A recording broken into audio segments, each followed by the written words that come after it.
Crime prevention is the attempt to reduce and deter crime and criminals. It is applied specifically to efforts made by governments to reduce crime, enforce the law, and maintain criminal justice. Studies, criminologists such as Gottfredson, Mackenzie, Eek, Farrington, Sherman, Waller and others have been at the forefront of analyzing what works to prevent crime. Prestigious commissions and research bodies, such as the World Health Organization, United Nations, the United States National Research Council, the UK Audit Commission and so on, have analyzed their and others' research on what lowers rates of interpersonal crime. They agree that governments must go beyond law enforcement and criminal justice to tackle the risk factors that cause crime because it is more cost-effective and leads to greater social benefits than the standard ways of responding to crime. Interestingly, multiple opinion polls also confirm public support for investment in prevention. Waller uses these materials in Less Law, More Order to propose specific measures to reduce crime as well as a crime bill. Some of the highlights of these authorities are set out below with some sources for further reading. The World Health Organization Guide complements the World Report on Violence and Health and the 2003 World Health Assembly Resolution 56-24 for governments to implement 9 recommendations, which were, create, implement and monitor a national action plan for violence prevention. Enhance capacity for collecting data on violence. Define priorities for, and support research on, the causes, consequences, costs and prevention of violence. Promote primary prevention responses. Strengthen responses for victims of violence. Integrate violence prevention into social and educational policies, and thereby promote gender and social equality. Increase collaboration and exchange of information on violence prevention. Promote and monitor adherence to international treaties, laws and other mechanisms to protect human rights. Seek practical, internationally agreed responses to the global drugs and global arms trade. The authoritative commissions agree on the role of municipalities, because they are best able to organize the strategies to tackle the risk factors that cause crime. The European Forum for Urban Safety and the United States Conference of Mayors have stressed that municipalities must target the programs to meet the needs of youth at risk and women who are vulnerable to violence. To succeed, they need to establish a coalition of key agencies such as schools, job creation, social services, housing and law enforcement around a diagnosis.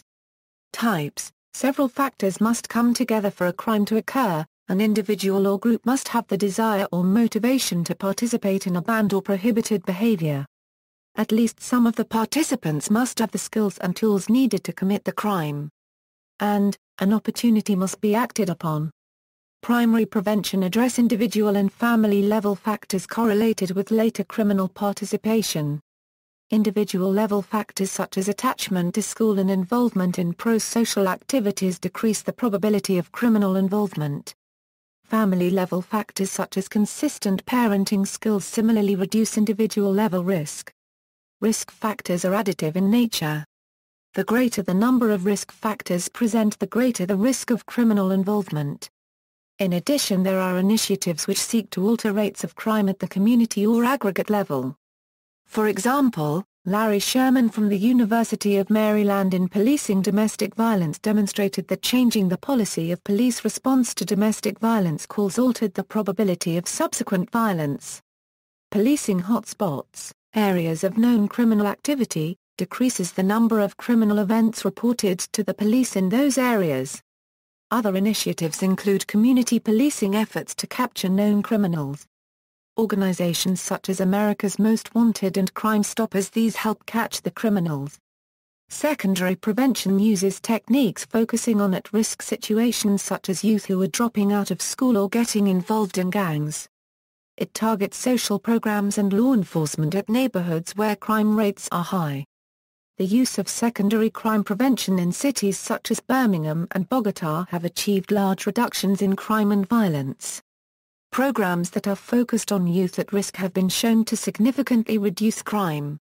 Tertiary prevention is used after a crime has occurred in order to prevent successive incidents.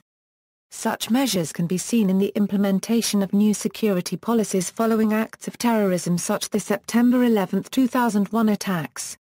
Situational crime prevention uses techniques focusing on reducing the opportunity to commit a crime. Some of techniques include increasing the difficulty of crime, increasing the risk of crime, and reducing the rewards of crime. Situational crime prevention equals introduction and description equals. Situational crime prevention is a relatively new concept that employs a preventative approach by focusing on methods to reduce the opportunities for crime. SCP focuses on the criminal setting and is different from most criminology as it begins with an examination of the circumstances that allow particular types of crime. By gaining an understanding of these circumstances, mechanisms are then introduced to change the relevant environments with the aim of reducing the opportunities for particular crimes. Thus, SCP focuses on crime prevention rather than the punishment or detection of criminals, and its intention is to make criminal activities less appealing to offenders. SCP focuses on opportunity-reducing processes that are aimed at particular forms of crime. Entail the management, creation or manipulation of the immediate environment in as organized and permanent a manner as possible. And result in crime being more difficult and risky or less rewarding and justifiable. The theory behind SCP concentrates on the creation of safety mechanisms that assist in protecting people by making criminals feel they may be unable to commit crimes or would be in a situation where they may be caught or detected, which will result in them being unwilling to commit crimes where such mechanisms are in place. The logic behind this is based on the concept of rational choice, that every criminal will assess the situation of a potential crime, weigh up how much they may gain, balance it against how much they may lose and the probability of failing, and then act accordingly. One example of SCP in practice is automated traffic enforcement. Automated traffic enforcement systems use automated cameras on the roads to catch drivers who are speeding and those who run red lights. Such systems enjoy use all over the world. These systems have been installed and are advertised as an attempt to keep illegal driving incidences down. As a potential criminal, someone who is about to speed or run a red light knows that their risk of getting caught is nearly 100% with these systems. This completely disincentivizes the person from speeding or running red lights in areas in which they know ATES are set up. Though not conclusive, evidence shows that these type of systems work. In a Philadelphia study, some of the city's most dangerous intersections had a reduction of 96% in red light violations after the installation and advertisement of an ATES system. Applying SCP to information systems, situational crime prevention in general attempts to move away from the dispositional theories of crime commission, that is the influence of psychosocial factors and/or genetic makeup of the criminal, and to focus on those environmental situational factors that can potentially influence criminal conduct. Hence, rather than focus on the criminal, SCP focuses on the circumstances that lend themselves to crime commission. Understanding these circumstances leads to the introduction of measures that alter the environmental factors with the aim of reducing opportunities for criminal behavior.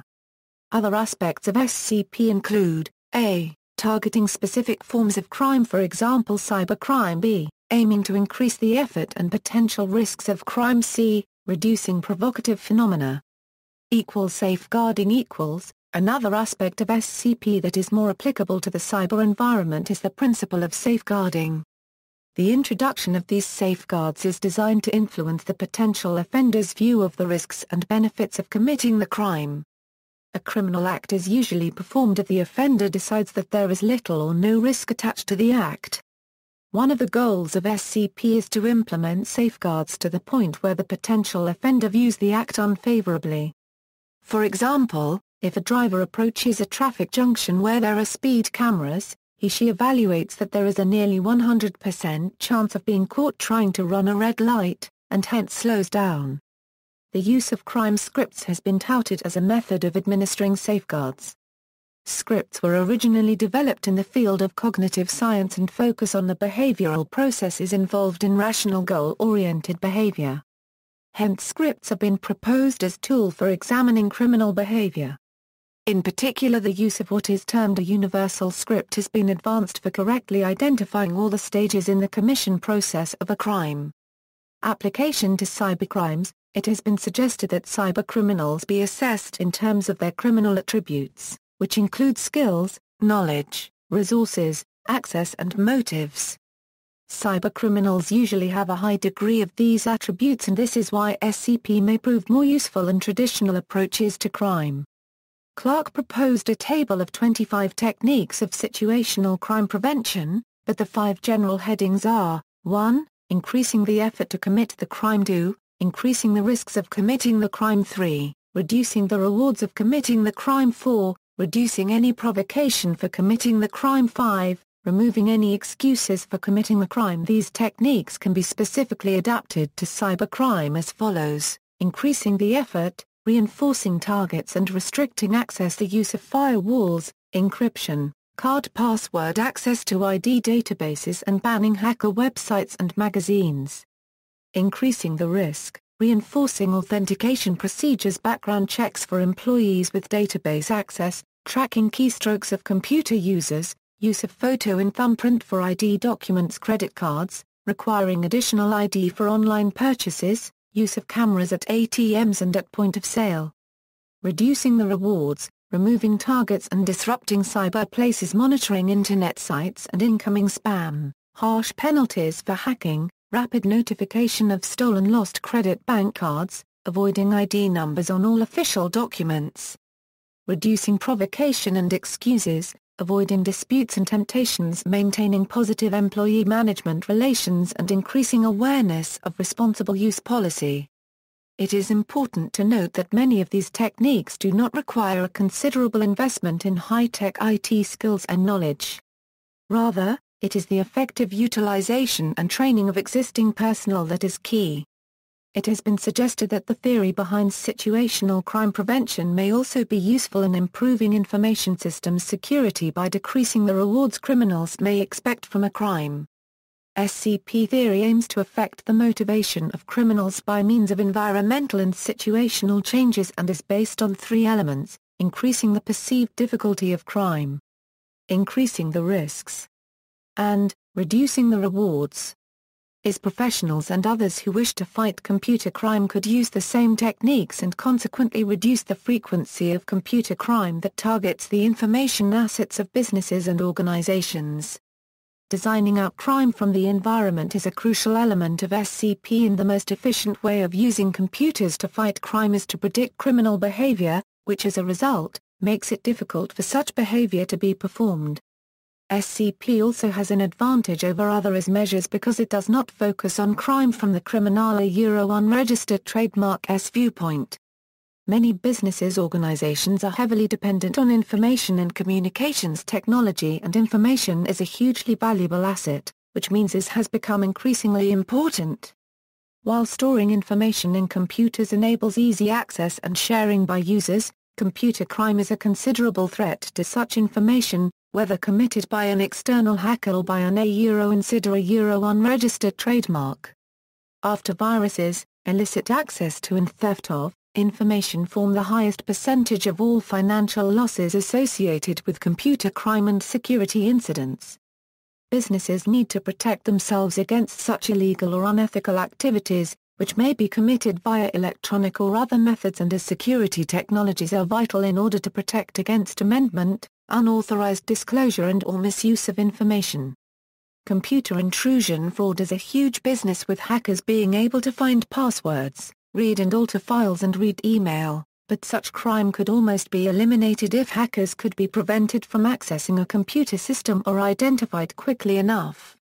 Despite many years of computer security research, huge amounts of money being spent on secure operations and an increase in training requirements, there are frequent reports of computer penetrations and data thefts at some of the most heavily protected computer systems in the world.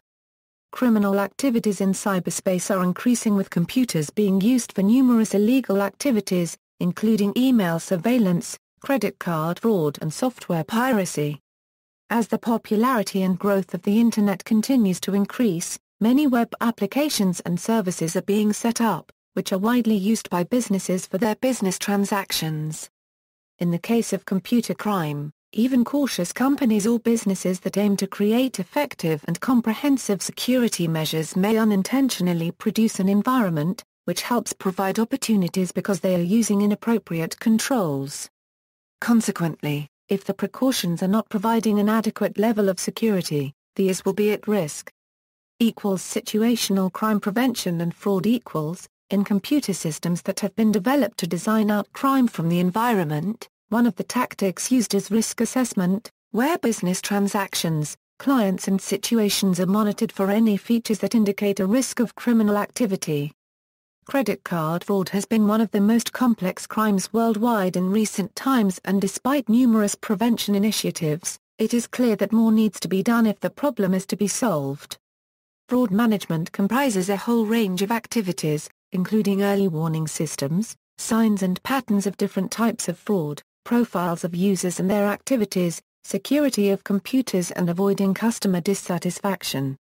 There are a number of issues that make the development of fraud management systems an extremely difficult and challenging task, including the huge volume of data involved. The requirement for fast and accurate fraud detection without inconveniencing business operations. The ongoing development of new fraud to evade existing techniques. And the risk of false alarms. Generally, fraud detection techniques fall into two categories: statistical techniques and artificial intelligence techniques. Important statistical data analysis techniques to detect fraud include grouping and classification to determine patterns and associations among sets of data, matching algorithms to identify irregularities in the transactions of users compared to previous profiles, data pre-processing techniques for validation, correction of errors and estimating incorrect or missing data. Important AI techniques for fraud management are data mining to categorize and group data and automatically identify associations and rules that may be indicative of remarkable patterns, including those connected to fraud. Specialist systems to program expertise for fraud detection in the shape of rules. Pattern recognition to identify groups or patterns of behavior either automatically or to match certain inputs. Machine learning techniques to automatically detect the characteristics of fraud, neural networks that can learn suspicious patterns and later identify them. See also, predictive policing. Notes. Bibliography. External links: Institute for the Prevention of Crime, International Center for the Prevention of Crime, Crime Prevention and Social Media Community of Practice.